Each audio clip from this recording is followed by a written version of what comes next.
For the last decade, I've done a lot of lectures and panels at different events, covering topics from my history book to deconstruction and the narrative arts. More recently, I started to present panels that go into the psychology and history of transformation and shapeshifting in fiction. But there's a specific niche of the subgenre I have taken interest in, that has taken me a while to feel comfortable to discuss publicly.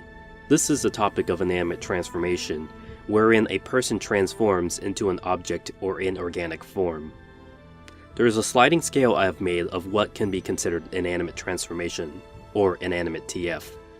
But for our purposes, when I discuss the matter, I am referring to ones in which the subject being transformed still retains their sentience, whether they still have the ability to move or are immobile in that form.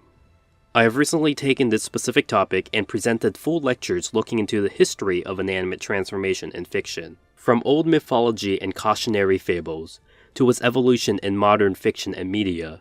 I have been meaning to turn this into a video essay, but always hesitated as the subject matter may be seen as alienating, and I want to save this for the future when I felt more confident in my abilities to produce video essays. However, within minutes of seeing the first episode of this new anime Gleipnir, wherein the entire premise surrounds this theme, I felt motivated to tackle this as my first video topic. Specifically, this is because I noticed a lot of narrative tropes tackled in this first episode more mirror ones that were developed within the online transformation communities and rarely addressed in published media. Online, there are communities of transformation and shapeshifting fans. Yet, inanimate transformation is only a sliver of this small niche. When one mentions inanimate transformation, it's often met with confusion and hesitation, even within these communities. This is mainly due to inanimate transformation in published fiction having the unintended consequence of becoming nightmare fuel or fringe horror. And for those who are introduced to inanimate transformation online, it's normally posted on cringe websites. To be fair, some of it can be seen as cringe out of context. However, it's a topic I do enjoy and will be willing to suffer through, even with the nightmare fuel and cringe, because I think it opens a lot of room for unique storytelling opportunity. Sadly, most inanimate transformation in fiction is very, very sparse. It's normally only used as a curse or punishment, as a one-off gag, or something that happens to background characters who have very little role in the stories. In most cases, the mindset of those transformed is hardly expanded on, despite there being a lot of storytelling potential within these ideas. Within animal transformation, there are stories that could be explored, specifically regarding the mindset of those who have been transformed. From the primal feeling of power werewolves get, to the human mind finding the instincts of a new animal form, to the feeling of a lower status when being reduced to a vermin, or even the mindset that comes with being owned when someone is transformed into an animal that is later adopted as a pet. Inanimate transformation can offer an equal amount of storytelling potential. This is rarely explored in published fiction. However, within the online community, there has been a growing creative niche that has represented inanimate transformation in art, comics, and stories where these elements are explored. In fact, a lot of tropes and elements I've seen within these online works I've not seen addressed or brought up in mainstream fiction. However, I do see some present within this anime. So I'm going to try to go over some of these specific elements I've picked up while watching this first episode. For this, I'm going to gloss over most of the plot elements and anime tropes and only address tropes that are specific with inanimate transformation stories and artwork. In the show, the shapeshifter refers to his form as a mascot, when we know he's basically just a fursuit. So that's why I'll be comparing him to fursuit transformation, which is actually a growing niche within the furry side of the transformation community. I admit I've drawn some fursuit transformation in the past. So let's look at our first transformation scene. Within the TF community, transition sequences have become the focus and normally the central point of a lot of visual art. Being able to see a character slowly transition from one form to another. You may be accustomed to the Animorph book covers, which has popularized this portrayal of transformation sequences, along with being a meme status in its own right. Along with portraying transformation in these linear sequences, a lot of online artists make use of comics and the elements of panel-by-panel narrative to express different elements within this transition. This can lead to a lot of unique gags and twists. So for example, you might read a comic and start thinking it's about a guy slowly transforming to a werewolf, only to reach the end and realize, oh, he's just transformed into a small dog. This anime expresses the same gag. So here in this scene, we see a lot of specific elements of our protagonist's transformation.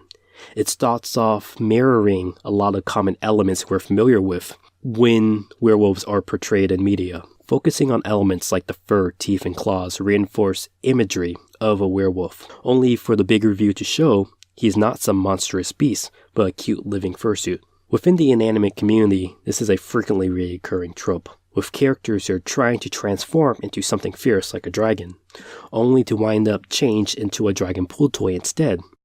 The next element that's popular within the TF community is what's normally called the post-transformation reaction. This is the case where someone who's just been transformed, maybe out of the blue, caused by a curse or accident, realizes that they're in a new body and slowly has to adjust to this new unfamiliar body. In the case where the person willingly transforms, but winds up in a form they're not accustomed to or still trying to get to know, there's normally an expression of shock. This is what we see here in this anime. Like with those online comics where the character intends to be something fearsome, but ends up being something cute, we have an element of confusion here where our protagonist reacts in a very similar way. And based on his reaction, we could tell that his ability to transform is something relatively new that he's still trying to comprehend. This is an element that's often omitted in most published work. For example, when we look at the introduction of protagonists from shows and works like Turbo Teen, Teen Bolt, and Soul Eater, we are introduced to them after they have already grown accustomed to their new abilities. We miss the first reaction. In regards to inanimate transformation, in most cases the character's reactions are glossed over or ignored, normally writing them off as being unaware or unconscious during the transformation. In fact, the children's book Sylvester and the Magic Pebble is one of the few times the audience actually gets to know the mindset of the character after a transformation scene. This type of insight is what the transformation community online actually enjoys and wants to focus on. So for example, if you look up most Turbo Teen fanfiction, they normally cover the character Brett reacting to his transformation to a car for the first time.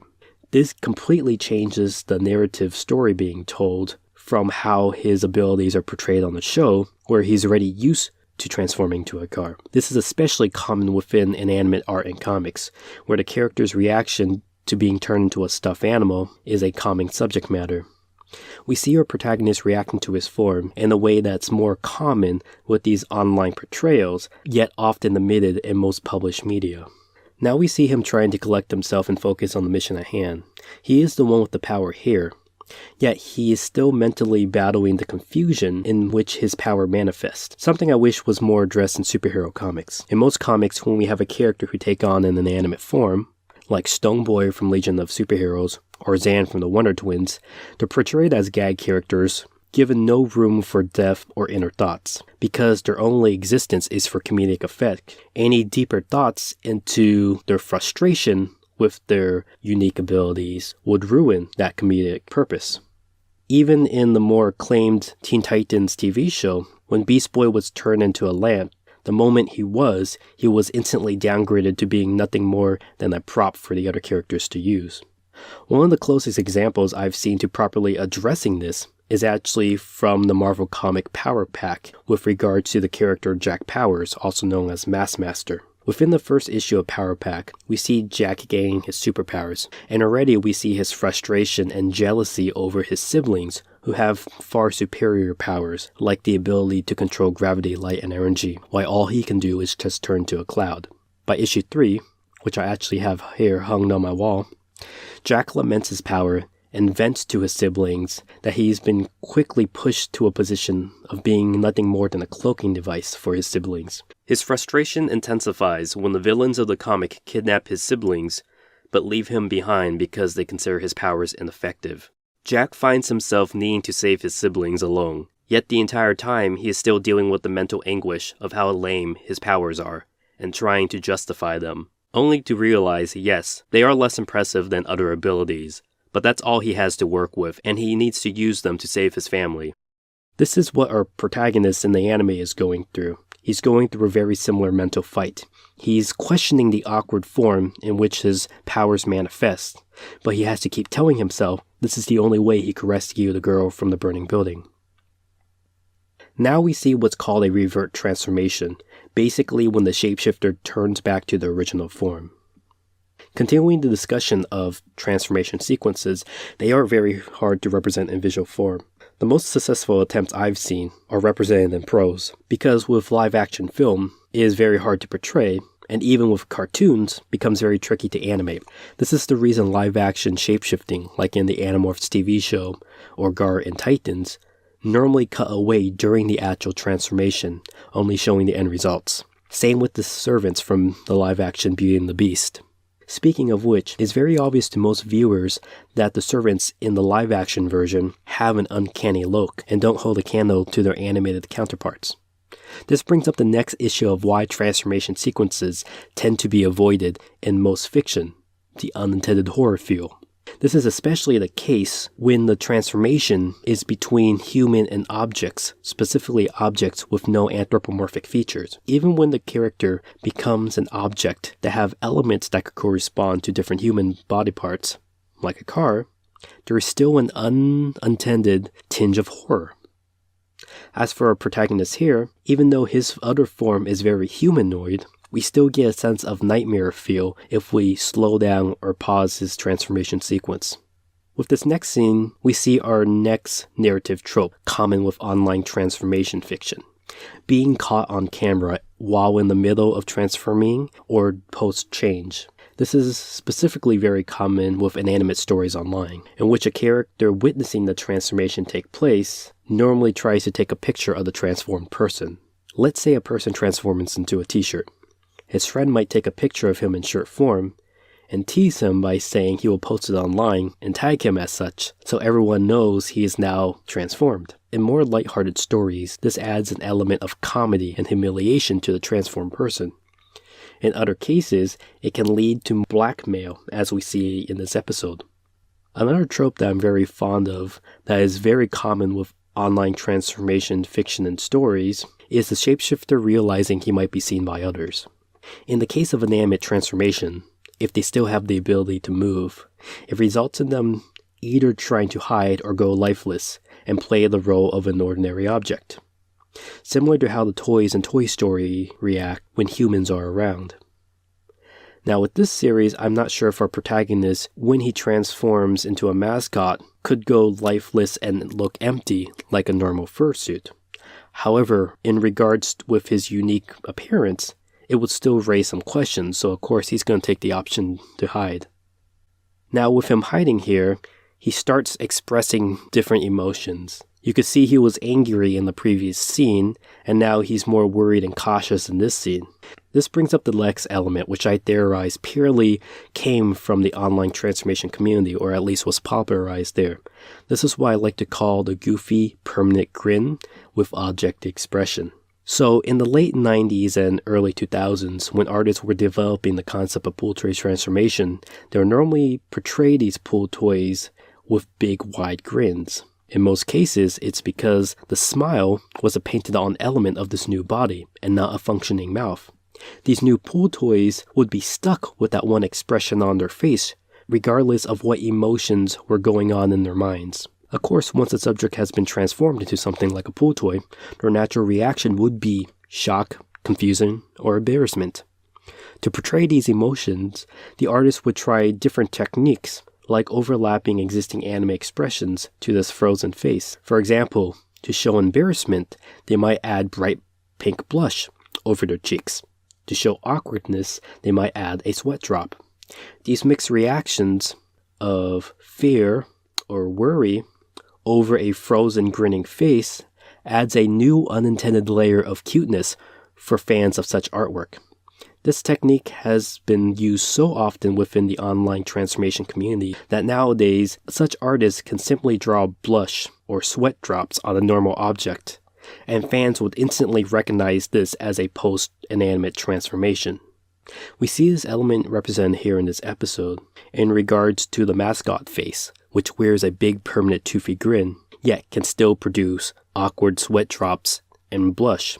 The second technique to show expression in a transformed in a visual is to overlay their human form either as a thought bubble or a transparent overlay over the current form.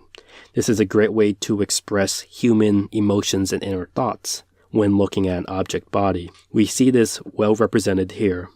In regard to this protagonist as a whole, I notice he shares many features in common with characters who are normally central to inanimate transformation art and fiction. Normally the person who's being transformed into an object is a wimpy or scrawny guy who's already easily ignored or submissive, like this protagonist here, who seems to be an awkward, nerdy high school kid. One of the final things I want to address here is while the series seems to make use of a lot of elements and narrative tropes that are more common with online transformation, it seems to also subvert some of these portrayals. So let's look at online portrayals of fursuit transformation.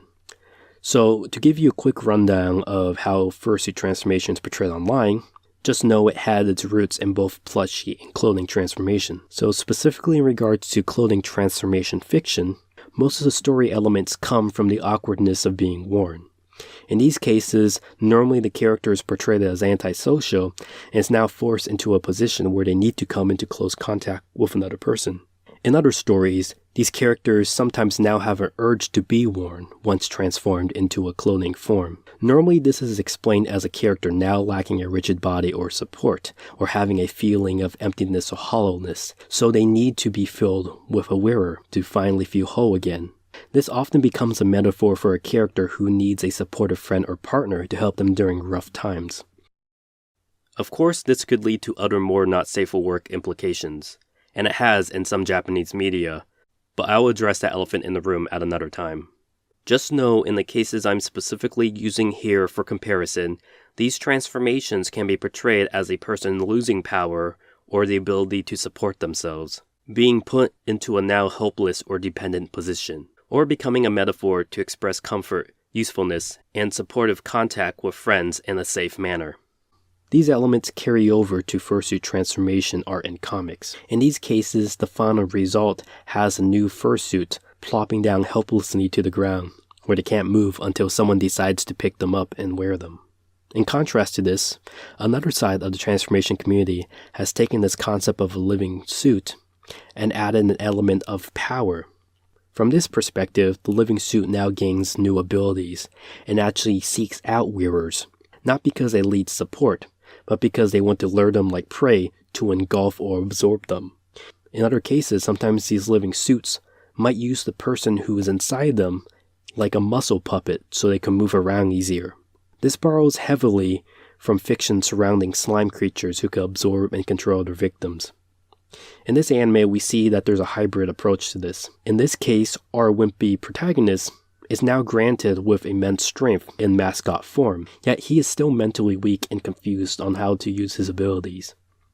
We see that even though no one is currently inside him, he still has the ability to move on his own, and he still has a rigid form.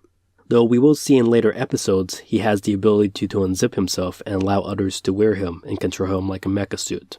But even with this case, we see that there is more of a mixed element between these two narrative routes, where such a transformation can be represented as both helpless and powerful.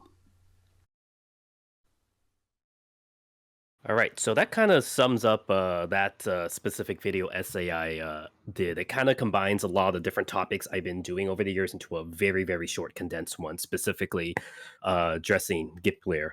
Now, I have my panel that I did at Anthrocon this year also pulled up. But I guess if there's any questions currently right now or any topics that I brought up that I should expand on more, let me know so I could move in that direction. I guess kind of just a show of hands, like how many Inanimate TF fans do we have currently? Because it is a very rare niche. There's not as much Inanimate TF people around.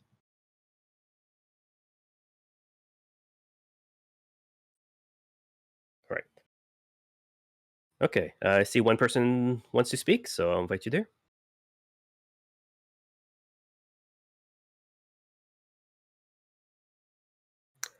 Okay, if yeah, it doesn't seem like the speech function is working. If not, you could just ask the question in the chat, and I will try to answer them.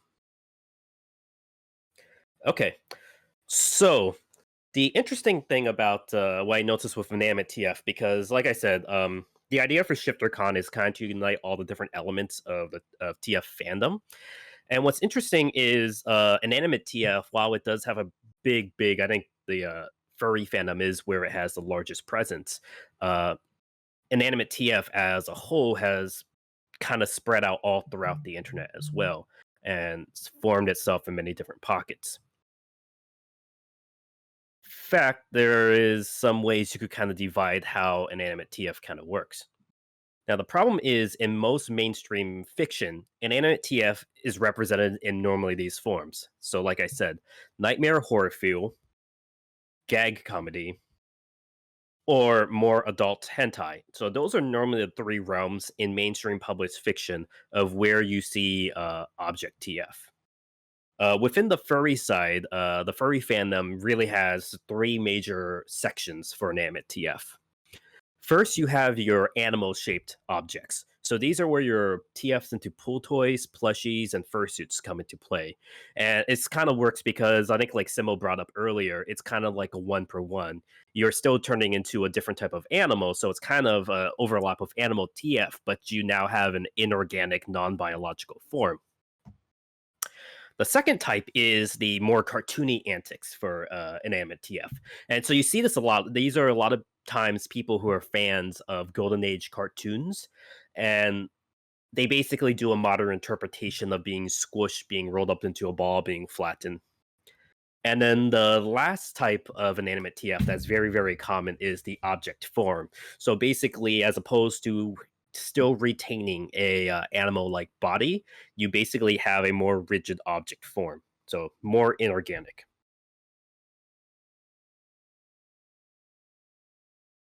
Right. And like I said, each of these elements have been represented in media as well. So we had Gleipnir as the example for the animal shaped TF. We have shows like Tom and Jerry and Looney Tunes representing the more cartoony antics, and then we have Beauty and the Beast as an example for the more object TFs as well. So when I talk about inanimate TF, so this is kind of I basically had so no one's ever really did a quote unquote academic study on inanimate TF before. So this is basically all my research I had to basically just make to better explain stuff. So when I talk about inanimate TF, I there are like a lot of things that fall into the criteria that I have to exclude. So basically, I don't include works like Cars or Toy Story and Brave Little Toaster. Brave Little Toaster, for example, does definitely carry over, but they are objects to begin with. They're just anthropomorphic objects.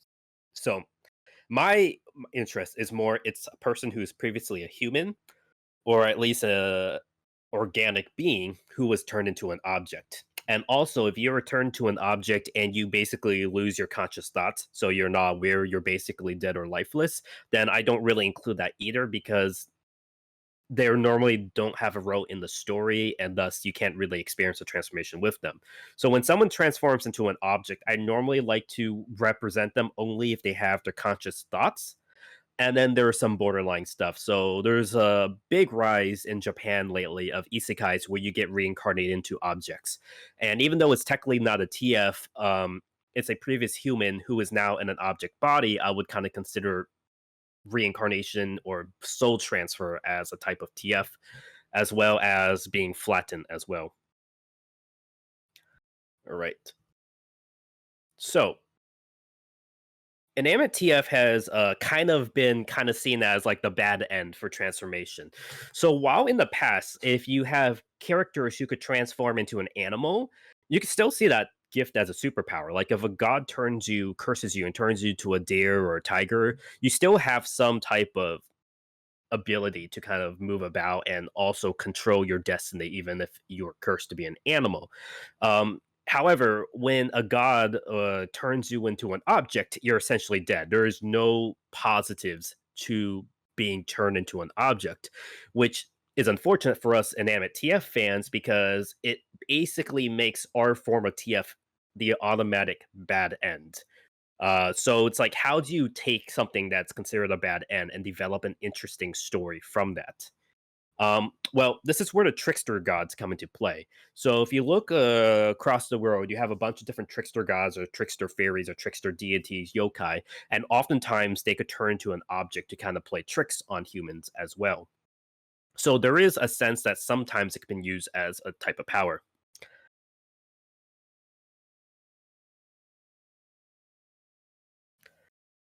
Right. So in the golden age of science fiction, a lot of inanimate TF did go under the realm of like horror. So animate TF was more, again, the dead end curse for horror feel. We see this a lot with Twilight Zones, even modern shows kind of show it as a curse, waste, and death. And if it's not horror, for some reason, it's always the exact opposite. It's always shown as a form of comedy, a gag humor. And we see this a lot, especially in the Silver Age of comics. You start seeing if you Silver Age of Comics is very, very famous for having teams of superheroes. However, in almost every single superhero team, you might have that one shapeshifter, and the one shapeshifter is always the gag character. So, for example, Beast Boy is the comedic relief of the Teen Titans. Plastic Man is the comedic relief of the DC Justice League, which is kind of interesting when you see it that way. However, there have been more interesting developments in Inanimate TF, interesting love with kids fiction. So, kids fiction is where you start to see, I guess, authors who are not afraid to play around with the idea of what Inanimate TF can be. The Flat Stanley story is a, I guess, testament to that. The Flat Stanley series has been continued on to the modern day as well. Like we said earlier, Sylvester the Magic Pebble is a really good example of this as well. The Canadian movie, The Stamp Traveler, has some examples of that. So it's interesting. That's where it seems to be most dominant. Then in the 80s and 90s, we started to have a lot of cartoons that kind of start to bridge the gap and try to create new ways to do the TF thing. Oftentimes, if it's someone who is they're already objects to begin with, it normally has the idea of being useful, with the bad end being tossed in the trash as well. We see this a lot with a lot of stories involving anthropomorphic characters. One of the few examples of humans who are actually turned into characters, object characters, was really first done in the Disney Beauty and the Beast. So the original Beauty and the Beast, the servants weren't turned into living objects. So this is a purely Disney invention, and it's interesting because it's one of the few examples where the a character who is turned to an object is not seen as a gag character and it's not seen as kind of like a bad end. It's still seen as a curse, but they still have some autonomy. Even though they're the servants are kind of more background characters, they aren't used as a prop like we see with a lot of different shows as well. Turbo Teen is one of the few examples that tried to take it and make it into a hero. Actually, if you see in the back there, I have some Turbo Teen memorabilia right there. It's not really the best show, but it is interesting because it tries to do the trope of if a kid turns into a car, what would that be like? It's mostly remembered as a nightmare horror feel for its weird in between transformation scenes of the car transformation. In fact, Turbo Teen today is now more known more as a gag. People actually reference Turbo Teen more for the weird concept than actually remembering the show itself.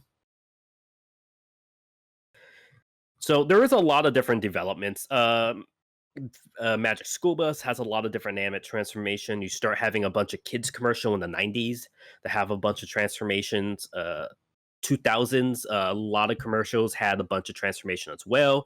Capri Sun did an entire series. In fact, they took their series and actually made it into like a web series. So they even animated a lot of their commercials where what happens after kids got turned into some type of object in the disrespect ads. And what's interesting is there's at least been two separate commercials where two kids transform. One turns into a dog and one turns into a fire hydrant. And again, as we see, the animal transformation, the person who's turned to an animal is always seen on the higher rung than the person who's turned to a fire hydrant, where the person who gets the inanimate TF is again always seen as the punchline gag of the transformation duo. So we have a lot of flattening commercials as well over the years. Um, a lot of different animes have also tried to do this too. There's one where a frog was stuck on the kid's shirt, and Japan also has a lot of different interesting types of transformation. I think Japan was able to take a lot of it a little bit more seriously. Soul Eater, I would say, is a good example of an animate transformation where it's not really done up as a gag, and the main person who does turn into an object is the protagonist of the series. And that kind of brings us to it's like three different interesting areas for how an Inanimate TF fandom has evolved in different pockets. Actually, let me see if I can pull it up somewhere.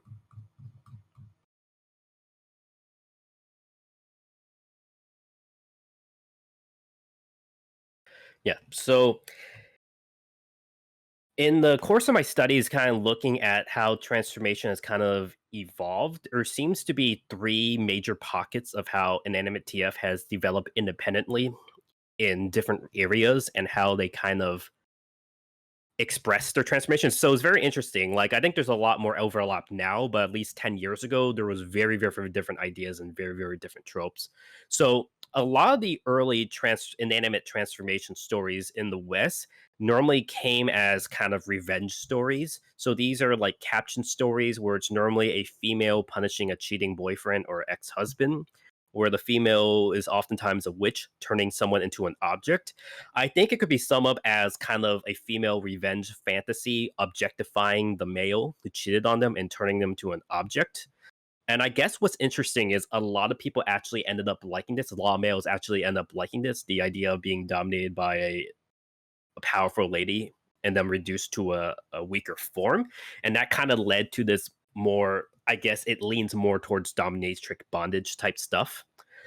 The second type is kind of oddly the exact opposite. So you have Inanimate TF that kind of formed in Japan, specifically with light novels and dating sims. And especially with the dating sims, it follows the typical dating sims idea where it's normally one male trying to get with a bunch of females, but as opposed to the male kind of being humiliated and reduced to an object form, he actually uses his object form to kind of spy on other females, so kind of become a peeping tom. So ironically, it's the exact reverse of the revenge stories that we kind of see in the West, which is kind of odd. And then it's interesting because, like I said, the furry fandom then developed its own separate types of TFs, where we have more cartoony antics, the object critters, and the inanimate transformation stuff. And what's interesting is while the first two seem to be leaning more towards a sexual side, a lot of inanimate TF fans in the furry fandom are actually ace, which is actually interesting and kind of, I think, logically makes sense. So, for example, if like you turn into a pool toy, for example, pool toys normally are not anatomically correct or anything like that. They're nice, cute, fluffy pool toys. They're smooth all over. So there are some theories of that being a way where you could hug someone, but it's seen as a platonic hug. It's something that's kind of safe. It's an ace representation. There's no further romantic feelings than platonic companionship. And normally it's oftentimes a person who's maybe socially awkward and does not like interacting with people that is forced to be hugged. Like if you're a grumpy human and you're turned into a cute plushie, then you are kind of forced to be hugged a lot as well. So Statue TF seems to be the other major one where a lot of people start to look at it. Statue TF, I think you could argue, is the original inanimate TF. Medusa, the Gorgons. So Statue TF has been highly represented, but I would argue it's the definitely the pool toys that are kind of the unique side of the furry community, the pool toy transformation. And like I said in the Gleipnir video, um, because of how unique pool toys were within the furry fandom, we actually developed a lot of tropes we associate with pool toys that actually do not exist with real life pool toys. Like nowadays, we always represent pool toys with these big, goofy grins and giant eyeballs. But if you've been to any furry con and actually look at real life pool toys, even ones designed by furries, a lot of them lack a lot of the features that we actually put into our art. Yeah, I see Arian's in the chat. He says, "I hate the smile," and that's kind of true because the pool toys in real life do not have the smiles.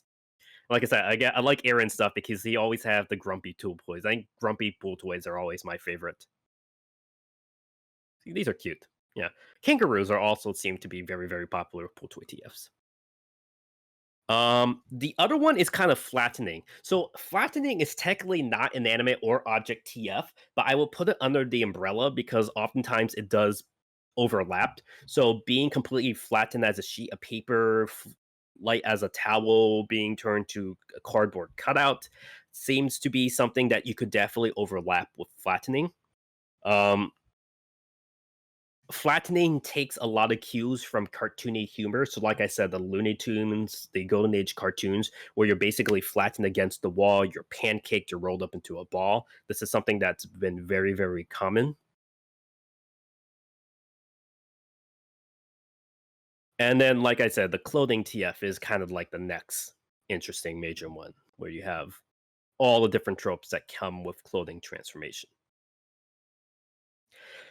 Now, what's interesting is even though when you think of inanimate TF, the first thing you kind of think is the objects. So turning fully into an object as the main thing.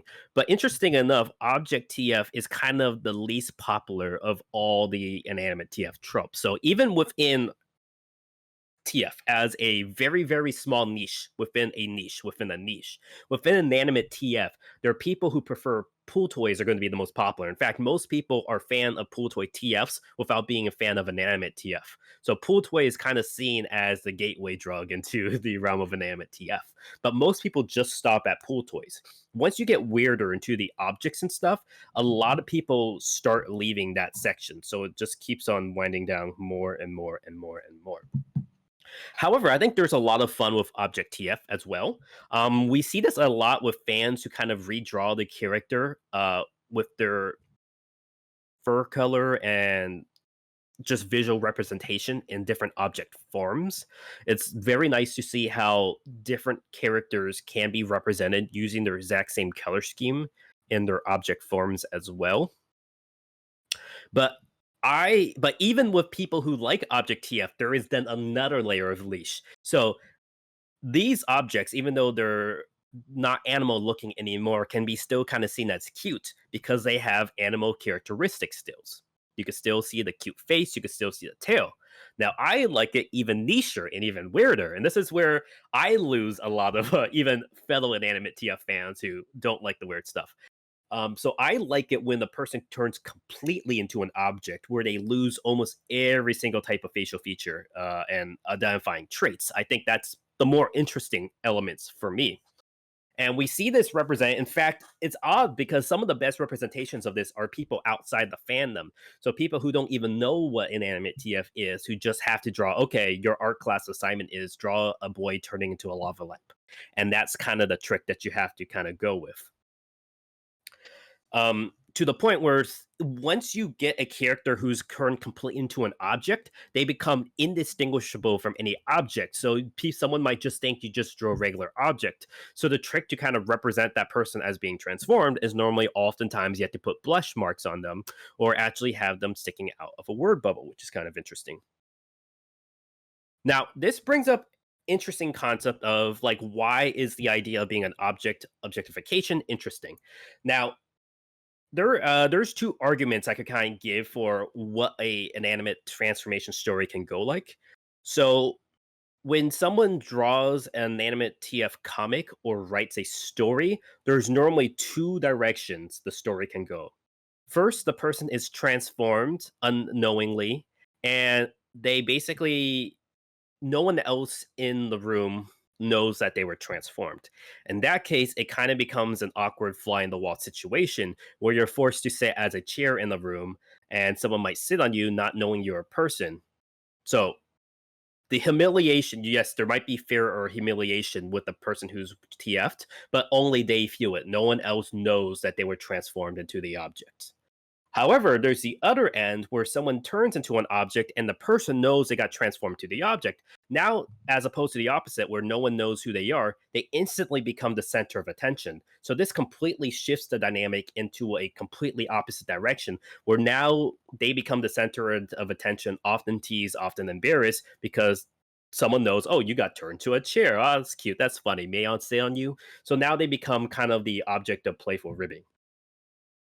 So normally with the first example as well, when the person turns into something that could be considered an object, they try to get themselves out of the area. They try to not draw attention to themselves. So even if they can move, they basically do the Toy Story thing and try to play as lifeless as possible because they want to avoid being used or called out.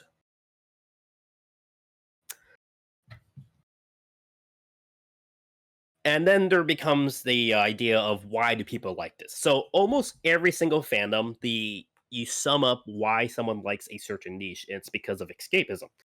Now, what is escapism for an object? This is kind of hard because every time I do this panel, I do present these two options, but there's also a lot of people who say, well, I like Inanimate TF not for any of the reasons you laid out. But these are just my theories, and these are the two main ones I've kind of settled on. So there's the idea of pausing life, or what I like to call benign death. So obviously, death is the bad end, the end all, and no one likes to deal with that. But life is already as hectic and as stressful as possible. We have to deal with constant taxes, we have to deal with work, we have to deal with paying rent, we have to deal with taking out the trash, we have to deal with all the boring, normal, mundane, routine things that come with humans. So the idea of just being turned into an object and putting life on pause, there's nothing you could do, kind of seems like a relief. Like, it's an idea that you can turn into an object and just exist without having to worry about human stress. Because even when you have Therians, for example, who like the idea of turning to an animal to escape all their human stress, as an animal, you still have to live in the wild, you still have to hunt, you have to avoid other predators, you still have to avoid hunters. So there's still a lot of rigorous routine being an animal affords.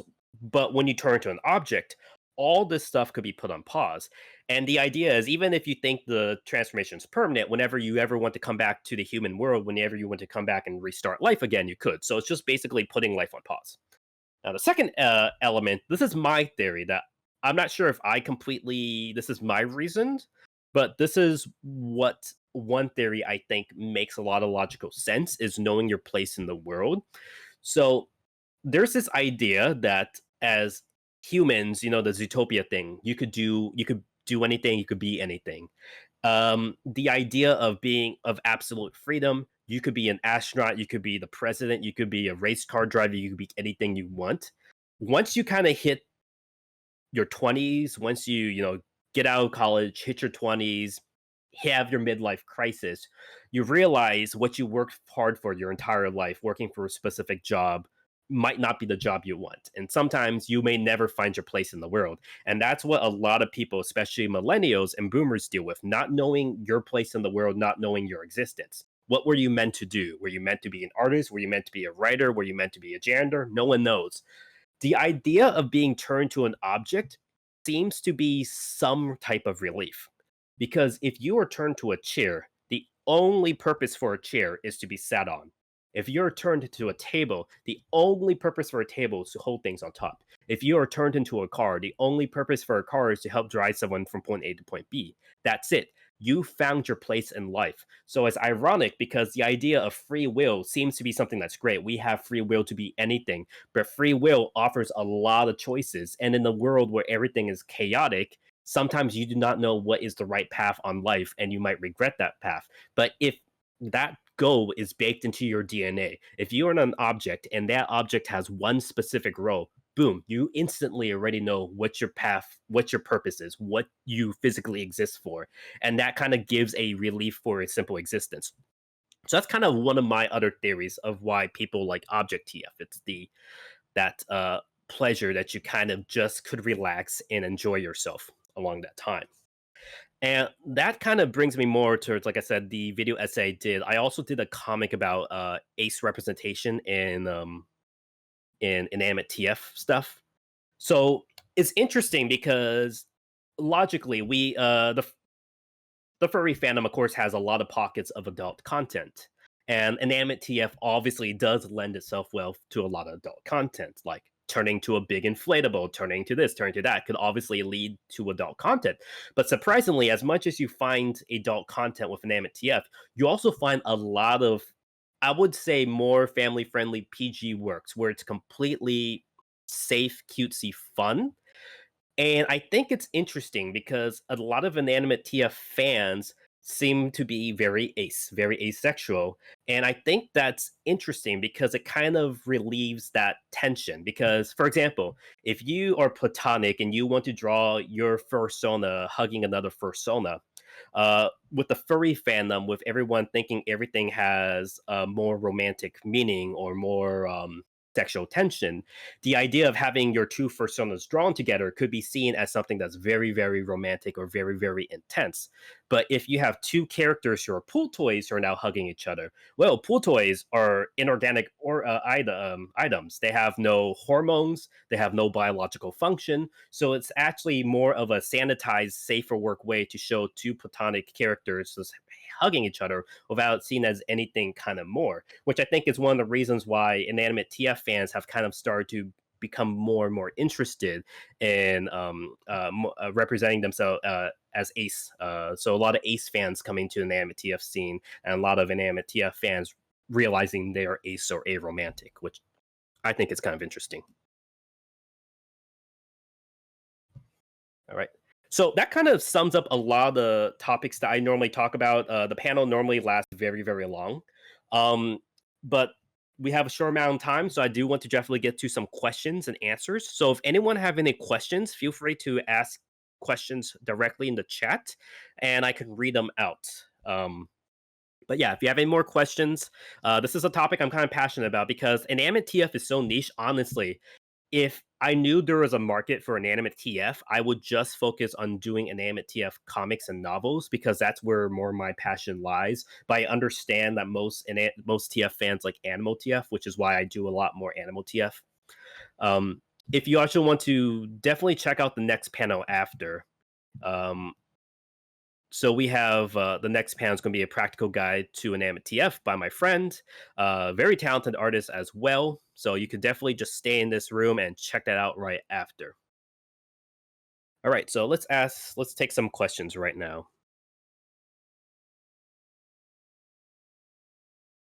Okay, so Minnow Witch asks, how do you see the three different traditions you mentioned merging and influencing each other in the modern day over the internet? Where they're in the same communities. So I definitely think the three different elements I talked about, definitely because of the internet, started to merge a lot more lately, or at least share some DNA of each other. But I still think they're very, very, very distinct from one another. So when we go back to those three communities again. So actually, yeah, we could see that here as well. So I think they definitely did take some stuff from each other. I think it's really the furry fandom where where the two different groups are starting to funnel themselves in. That's why the furry fandom has evolved past. While I would say originally the furry fandom Dynamic TF were toony creatures and object creatures, it's actually evolved a lot more. I think some of the things that have taken is, like I said, the other fandoms have now adopted the blush and wide grins that the furries kind of developed. I still think, specifically with Japanese Inanimate TF, with the isekai light novels and the dating sims, they still remain very, very different. I think I didn't touch much on the Japanese side as much, but you have a lot of Japanese light novels where they basically have, I've been reincarnated into a vending machine, I've been reincarnated into a sword, I've been reincarnated into a slime, I've been reincarnated into a piano. So you have a lot of reincarnation ones, and what's interesting is it starts off as an object and then you get more and more powerful. So it kind of is the opposite of what most Inanimate TF fans like, where it's like you kind of lose power, but for the Japanese ones they start to gain powers rapidly fast afterwards. All right. We have a question that says, "Do you have anything to add on the topic of sensory experience being a draw rather than escapism?" So that's another interesting thing. So this is actually something I didn't really talk much about because I normally don't have time in the other panel. But the sensory side is interesting. Let's kind of see if we could talk a little bit about that. So the idea that if you're an object, you kind of lose. Sometimes you might lose the sensation you would have with skin. So having a completely vinyl body, if you're a pool toy, or having a very plushy body, might feel very very different in that form. Um, there is kind of two ways to take it. So in a lot of stories, it's specifically in prose stories, when someone turns into an object, they kind of lose all sensation of feeling, and it becomes a very, very numbing situation. It's like your arm fell asleep, for example. So you know your arm is there, but you can't really feel what's happening in your arm. On the other hand, I think on the more visual side of object transformation, when you turn into an object, you have more heightened senses, so you could feel a lot more, and a lot of people do like the sensation of being able to feel differently. And it's also interesting because it shows there are different sensations. So for example, if you, I don't know if I have it right here, but if you, for example, get turned into a t-shirt, get folded up, put in luggage, tossed in the washing machine, it's going to be a very very different alienating feeling than if you were a human doing the same thing. Obviously a human can't be folded in half, a human can't survive a washing machine, but the idea of being able to experience that, also the idea of being worn, are sensations that we humans do not have. And the idea of having that sensation, experiencing a new alien sensation, I think is also a very, very high draw, which is why um, it's actually interesting because I would argue something like Venom, where you have symbiotes, could definitely cross over. So essentially, what we're seeing with a lot of fursuit TFs, where the fursuit kind of takes over the body, is essentially what Venom is. And Venom is a mainstream superhero movie, which is, I think, kind of interesting when you think about it.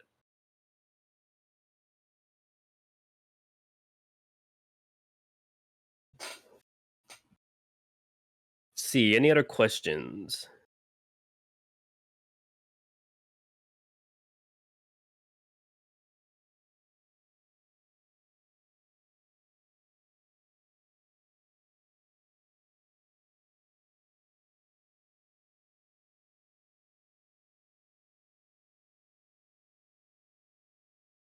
Okay, Okay, I have one question from Shortener. It says, curious if you had any examples of the earliest mention of inanimate transformation. The oldest I could think of is Greek mythology, like Zeus becoming a shower of golden coins, if I remember correctly, but there are older ones. Okay, so let's go back to some of the early ones. Let's go back to those early myths.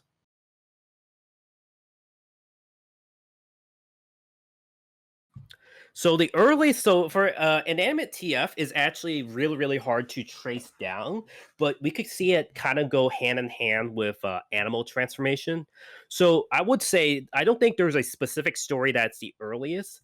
The problem is, especially when you get back to the pre-civilization era, a lot of these stories fall under the realm of shamanic animism, and animism does not specifically just refer to animals, but refers to almost every single thing in the world having a type of life force.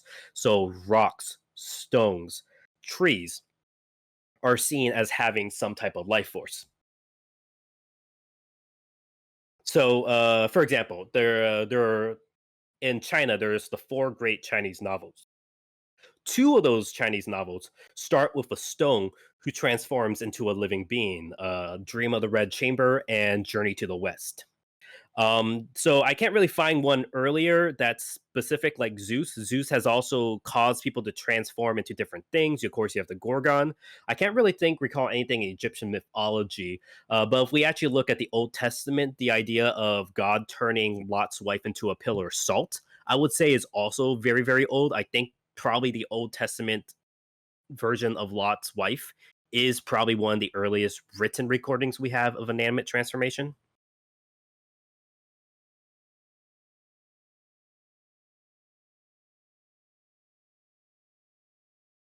Okay, another questions we have. Any thoughts you'd like to share on the whole consciousness divided amongst multiple objects that's common from Inanimate TF? So yes, so that's something that's also kind of interesting. It's actually something I haven't really drawn much myself, even though I do enjoy it. And I think the best examples we have in, I guess, the TF community is turning into a bunch of marbles, turning into a puzzle, So all your puzzle pieces fall apart, or turning into Lego bricks, where you completely collapse and fall apart. I think there was a Zach King short where he turned into a Lego bricks and just kind of fell apart. So let me see if I can find it. I know I had it somewhere here. Yeah, so basically turning to Lego bricks is there like as well. So that's interesting because it does lead into the idea of consciousness, like where what happens to your mind when it's scattered across multiple different places.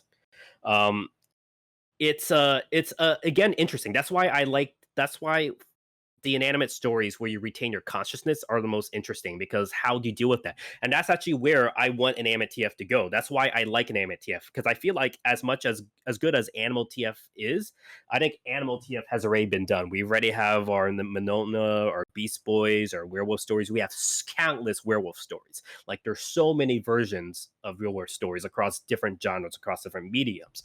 But because Inanimate TF is so rarely explored, there is countless potential for where anyone could go with Inanimate TF. That's why I really like with my panels to try to push the idea of exploring ideas with Inanimate TF that haven't been done before.